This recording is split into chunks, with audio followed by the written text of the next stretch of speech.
This was a brand new sidewalk, 5 years old, resident Mike Lance told a local TV station about one stretch of walkway. I mean, it didn't even have weather stains on it. This sidewalk looked just like this before they started.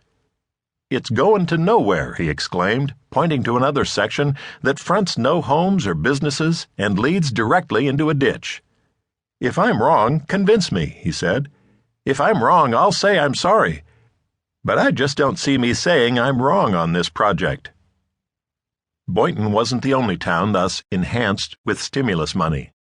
Council Hill, Oklahoma, population 129, received $245,000 for pedestrian improvement, about $1,900 for every person living there. Other towns across the state got similar infrastructure upgrades. The sidewalks to nowhere in Oklahoma, as well as others in Michigan and Florida, are just one example among hundreds that Senator Tom Coburn has cataloged in 35 incredible reports on government waste. His annual Waste Book, a must-read in Washington, would be funny if hard-working taxpayers weren't financing every boondoggle he finds. Senator Coburn points to at least $1 billion in government payments to more than 250,000 dead people in the last decade, $114 billion worth of tax breaks to millionaires, including for their gambling losses, rental expenses, and electric vehicles, and $2.5 billion in improper food stamp payments. Those are just a few of the larger ticket items. Senator Coburn's books contain hundreds of smaller but equally absurd expenditures, such as $27 million for pottery classes in Morocco, a country that has been making pottery for thousands of years. $6.5 million in overpayments for brand-name drugs with generic alternatives, $3 million for a children's golf program in South Carolina, $5 million for a pedestrian bridge between the St. Louis Zoo and its parking lot, and $2 million a year in service fees on unused federal bank accounts that have a zero balance.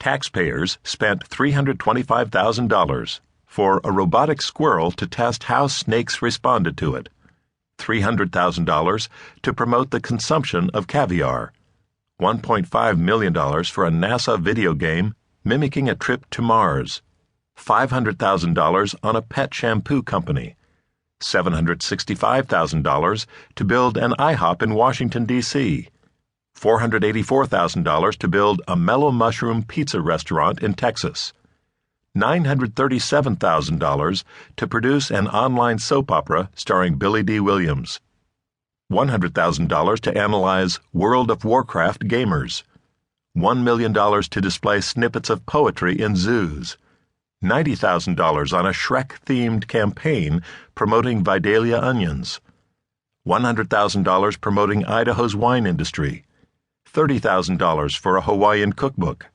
$700,000 to study greenhouse gas emissions from cow burps, and $10,000 on talking urinal cakes to fight drunk driving. Senator Coburn's catalog goes on and on and on. Each example is more absurd and extravagant than the last. He has compiled thousands of pages of incontrovertible proof that government is broken, badly. Some of this is simply incompetence, and some of it is willful. But even what begins as incompetence ends up staying in place intentionally, as the prison guards refuse to consider defunding wasteful programs. The waste is more than an accumulation of small-ticket items, each one amounting to tens or hundreds of millions of dollars. The bureaucracy is often wasteful on a grand scale. The Government Accountability Office identified nearly $108 billion in improper payments in 2012. More than $1 trillion taxpayer dollars in 10 years that never should have been spent. Yet under the current system, there is no hope of a remedy. The massive federal bureaucracy that presides over this waste is utterly incapable of containing it, and yet the bureaucrats spend their time creating and enforcing tens of thousands of regulations that touch every aspect of our lives. Congress has passed increasingly vague laws in recent decades, ceding the responsibility to write rules to the bureaucracy and giving these unelected federal employees more power. Of course,